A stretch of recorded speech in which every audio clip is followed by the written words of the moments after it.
Bloomberg Audio Studios. Podcasts, radio, news.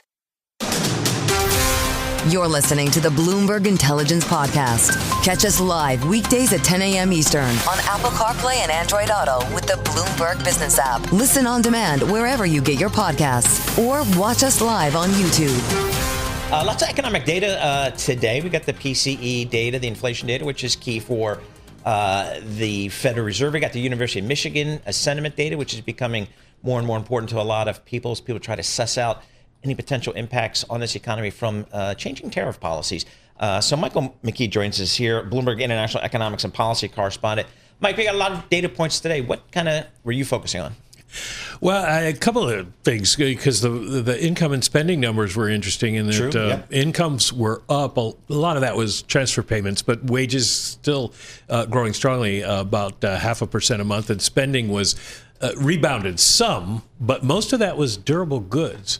And it probably was people buying ahead, trying to get ahead of tariffs, which then are reflected in the University of Michigan numbers, the big drop in headline number. And the inflation numbers of 1 year inflation is now up to 5%. And 5 to 10 year is up to 4.1%. That's going to get the Fed's attention. Mm-hmm. Inflation in the PCE numbers wasn't a big deal because it came in very close to estimates, although the core rose 2.8% from 2.7%. So that is a bit of bad news. And on a 3-month basis, the numbers are bad, but everybody kind of knew what was coming with that. Mm-hmm. How much weight are you placing on this UMich report? It's a data point to look at, and it gives you sort of context around what's going on. But consumer behavior doesn't necessarily follow consumer sentiment. People don't. It's not a good predictor for what's going to happen with consumer spending. It's more of a coincident predictor, and we've seen this decline for Michigan sentiment. When we get the retail numbers for March next month, we will probably see some softness because people were, if they were feeling bad, they probably weren't spending, but it doesn't tell you what they're going to do in the future. Consumers expect prices to rise at an annual rate of 4.1% over the next 5 to 10 years, the highest since February of 1993. So you were right to call that out. That's not nothing. So then you're right. That's going to get the Fed's. Yeah, that's going to get the Fed's attention. They don't like the idea that inflation expectations start to get unmoored. A lot's going to depend on what comes out of the White House next week. And because we're all just flying blind at this point. Tom Barkin from the Richmond Fed said yesterday, there's a fog of uncertainty, but this isn't your usual fog. This is a pull over to the side of the road and turn your brights on kind of fog, because you can't see a thing out there. And once we get some idea of what the tariffs are actually going to be, then people can start modeling them, and we'll get a much better impression of what it might do to the economy. With all this uncertainty out there, how do you think that the Fed is really mapping out their next steps? Well, they can't. They're doing some what-if scenarios right now. But I think starting on Wednesday, everybody's going to be working overtime at all the Fed offices trying to come up with ideas for this. And then Friday, we hear from Jay Powell. So we'll get straight from the horse. We'll get what the Fed thinks of all this. They may not have a great idea yet. And as Alberto Musalem from St. Louis said earlier this week, it's the second round effects that worry you. It's, obviously prices are going to go up for certain goods that come across the border, but then how does that affect other goods that are either manufactured here or brought in, and how does it affect consumer expectations? It's probably going to take some months before we have a real view.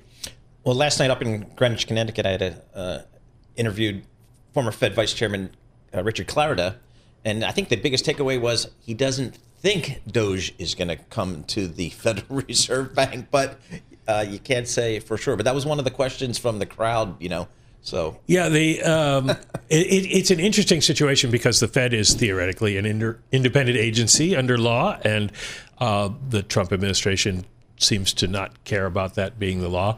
The 12 regional banks are essentially private. They're not. They're only quasi-governmental, and so the theory is DOGE can't affect them. Right. But who? Yeah. What good is theory these days? Exactly. All right, Michael McKee, thank you so much for joining us. As always, Michael McKee, international economics and policy correspondent for Bloomberg News, joining us live here in our Bloomberg Interactive Brokers studio. You're listening to the Bloomberg Intelligence Podcast. Catch us live weekdays at 10 a.m. Eastern on Apple CarPlay and Android Auto with the Bloomberg Business app. Listen on demand wherever you get your podcasts or watch us live on YouTube. Let's check in with Nathan Dean. Nathan Dean is our senior policy analyst for Bloomberg Intelligence. He's down in Washington, D.C. That's his lot in life. And he follows all the policy stuff coming out of Washington. There's so much stuff coming out there that all I do is just read his stuff because I know he's focusing on the important stuff. And if he's looking at it, I'm going to look at it. Nathan Dean, thanks so much for joining us, Nathan. Talk to us about tariffs. I think we've got Liberation Day next Wednesday. What's the feeling inside the Beltway about how this administration is pursuing trade policy? Yeah, so, April 2nd, Liberation Day, it's going to be a really fast day, lots of red lines on the terminal that day. But I think that what's going to happen is you're going to see a combination of tariffs that actually come in immediately. President Trump, we've been talking about automobiles all week, for example. You're also going to see some additional tariffs that are maybe just announcements saying, and I think this is going to be more in the reciprocal camp, saying like a tariff on a certain country. We're looking at the European Union, and we're interested to see what the White House does in terms of value-added tax, because the White House has taken the approach that that is considered a tariff. And then subsequently, you are going to see the creation of this External Revenue Service. I think this is just a rebranding of an already existing agency or an already existing group. And I think this is more of a PR exercise to showcase how many tariffs come in. So ultimately, the Republicans can pass a tax package later this year. But again, lots of things happening. And we just continue to go back to our clients and say, there's a lot of bluster out there, but incrementally, these tariffs are coming on board. And for those in the auto space, you know exactly how the impact is. Mm-hmm. I mean, everyone really is bracing for April 2nd. What are people feeling on the ground as you talk to sources, especially since we did get that tariff news for autos that was a bigger magnitude than expected? So, this is where it's kind of hard because there is a boy crying wolf mentality going around some people, and especially I think in some of the investors I talked to from New York, because they say that President Trump says we're going to do reciprocal tariffs, we're going to do on everything, and then Bloomberg News has great reporting saying no, it's going to be sectoral instead. But I do think there is this anticipation that something is going to happen on Tuesday. Look, President Trump has hyped it up. So if it's automobiles, it's pharmaceutical potentially, it could be reciprocal tariffs on countries like that VAT. Something is coming on April 2nd. I would look for the reporting over this weekend to see if we get any indication of that, because usually it will start to leak out, I would say, about 24 hours in advance of Tuesday. But, come Tuesday, there's going to be a lot of red lines on the terminal. It's interesting, Nathan. We were talking to Major Garrett at CBS Television, and he's going to be hosting Face the Nation this Sunday. He says their program has been out to the White House asking for a voice on tariffs, and they've gotten no response. And he was suggesting that perhaps that means the White House is not ready to really talk about their policies because they haven't decided on it yet. Would that surprise you? No, actually, I think that's in line with just our expectation as well. I mean, look, ultimately, it's just one person. This is President Trump. So, yes, you could talk to the Department of Commerce. You could talk to the U.S. Trade Representative. You could talk to state. And you're going to get three separate different answers on what this tariff policy is. Now, why do we think President Trump's doing tariffs? Fairness. But ultimately, I think a lot of it is trying to drive manufacturing back to the United States. But if you are another country and you give President Trump a great deal, he could say, I want to have a great deal. So, again, it's very hard to predict, but incrementally, these tariffs are coming on board. And we just continue to advise our clients that you have to prepare for them because you don't want to be the boy who's cried wolf too many times. Mm-hmm. Nathan, what's the latest with this department that's been in all the headlines? What's going on with DOGE right now?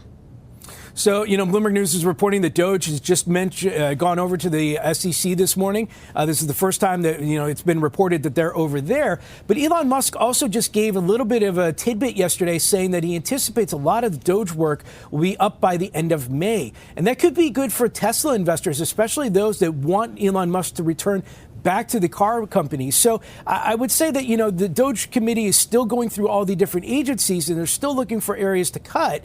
But in terms of cutting the deficit, they really need Congress to do that because mandatory spending, there's not so much DOGE can do there unilaterally. So I would just say that I think what's going to happen is the DOGE is going to continue to work in these agencies for the next few months. But as we get closer to this tax extension debate and this mandatory spending and debates on Medicaid, for example, that's when I think a lot of the big ticket items are going to be debated because DOGE, I don't think, is going to be able to touch the mandatory spending right now. All right, so we got the DOGE, we got the tariffs. Big one for Wall Street is taxes. Talk to us about just the broad tax package and the tax discussion as it kind of fits in with budgets and all that kind of stuff. That's the big stuff. Yeah, this is the big, beautiful bill that President Trump likes to talk about. Essentially, they want to extend the 2017 tax cuts. Now, in order to do that, using this process they called reconciliation, Congress has to figure out how to pay for around $4.6 trillion. And they have lots of time. They have to do it by the end of this year. But next week, we are seeing momentum on the Senate adopting a budget resolution. Now, if you see this headline comes out, says Senate adopts tax package, they're adopting a blueprint. There's no specifics in here. All they're doing is adopting a blueprint that allows them to continue to negotiate. Now, Speaker Johnson wants everything wrapped up by Memorial Day. I don't think he can get there. I would think it's going to more likely be after the August recess. But the biggest question when it comes to the taxes is that, yes, I do think the taxes are going to be extended, but what's the impact on the deficit? Because if Republicans can't figure out a way to make this budget neutral, then, potentially you could get in a situation where the deficit increases even more than what the DOGE committee is trying to do. I think they'll eventually try and figure something out, but it's one of the biggest questions for investors at this point. Mm-hmm. And how are Democrats viewing this? The Democrats are out of the picture on this because what the Republicans are doing is that they're using this process called reconciliation. This is the same way President Biden put the Inflation Reduction Act, the same process that President Obama put Obamacare through, but allows you to avoid the Democrats and avoid the filibuster. And you need a majority vote in the House, a majority vote in the Senate. And this is why Elise Stefanik was pulled back from the UN ambassadorship because the Republicans need every single vote in that House in order to move this tax package forward. Mm-hmm. So what's the timing here of some of this? Like, again, I go back to, I'm going to pay attention when there's money involved, when Congress is going to be allocating money here. So for some of these tax packages, is it really a year end? Do we have that much time, or do we have some interim mileposts that need to be hit? Well, the biggest interim one, I would say there's really three things the market should be paying attention to for 2025. The first is tariffs. We talked about that. The second is the debt ceiling. Now, there's a lot of debt ceiling discussion on when this is going to happen. Most people think that X date, the date in which Treasury runs out, is going to be in late July and August. Congress is going to have to figure out something. Now, President Trump wants to include this in that one big, beautiful bill, but we're telling our clients it doesn't matter whether it's included or not. We do think Congress is going to raise the debt ceiling, and I don't think, you could see some headlines and some scary headlines associated with fixed income markets, but I think Congress is going to be able to figure that out. And then this tax debate, extending it by the end of the year. And I would just say that, Congress in Washington, whether it's Republican controlled or Democrat controlled, they don't like doing things until they absolutely have to do it. So you see this debate, you see these political headlines, and you see these red lines on the terminal. But I don't think until they're actually faced with this idea that unless they do something, then bad things happen, that's when you get a deal. Headline crossing the Bloomberg terminal. Trump, Carney agree to meet after Canada's election. So, again, maybe they can dial the rhetoric down a little bit there. Well, speaking of raising the debt ceiling, my number 4 offspring called me yesterday. He wanted to raise effectively the debt ceiling. I said no, and this is what Congress has to say. I told him, do one of two things or both. Cut your spending or generate more revenue for yourself. And that's basically, I don't know why Congress can't say that. If only it transferred. I'm curious here, we're looking at Paul Atkins, right? This is Trump's nominee to the chair of the SEC. He's saying that his top priority in that role would be establishing a new framework for crypto regulation. What are you hearing on this? Yeah, so yesterday, Commissioner Atkins, former Commissioner Atkins, had his Senate confirmation hearing, and it was very positive for the crypto industry. In his opening statement, he said, look, and I'm paraphrasing here, I want to bring regulatory clarity to an industry that doesn't have it. And that's just the noise to, that's what essentially Robinhood and Coinbase and a lot of these other crypto players want to hear. Now, we do think he's going to be confirmed. We don't think that there's really going to be any hiccups with that. And I think he's going to have 3 major priorities in 2024. 2025. Crypto, essentially making the enforcement risk decrease to the point where it's not so much of a risk anymore. I would also note that crypto and the SEC only has authority over securities. So for things like Bitcoin are considered commodities, Congress still needs to act on this. The second thing is just bringing capital formation back. This is, a lot of things in terms of private credit, making it easier for investors to invest into private funds. There's some rulemakings that he potentially could do there. And then finally, market structure. Now, this is important for like the New York Stock Exchange and NASDAQ. Commissioner Atkins didn't really exactly like the way that market structure developed back in the early 2000s. So I think he could do some tweaking there, but that's going to be more of a long-term strategy than a short-term. You are a fountain of knowledge, dude. I don't know how you keep it all straight. Nathan Dean, senior policy analyst at Bloomberg Intelligence down there in D.C. He's in the swamps. We throw him down there, and somehow he figures it all out, and he puts it down. He's got great research. Go to BI Go.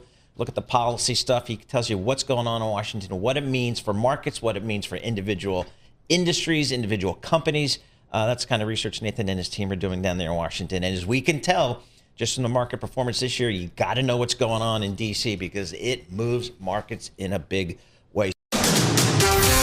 You're listening to the Bloomberg Intelligence Podcast. Catch us live weekdays at 10 a.m. Eastern on Apple CarPlay and Android Auto with the Bloomberg Business app. Listen on demand wherever you get your podcasts or watch us live on YouTube.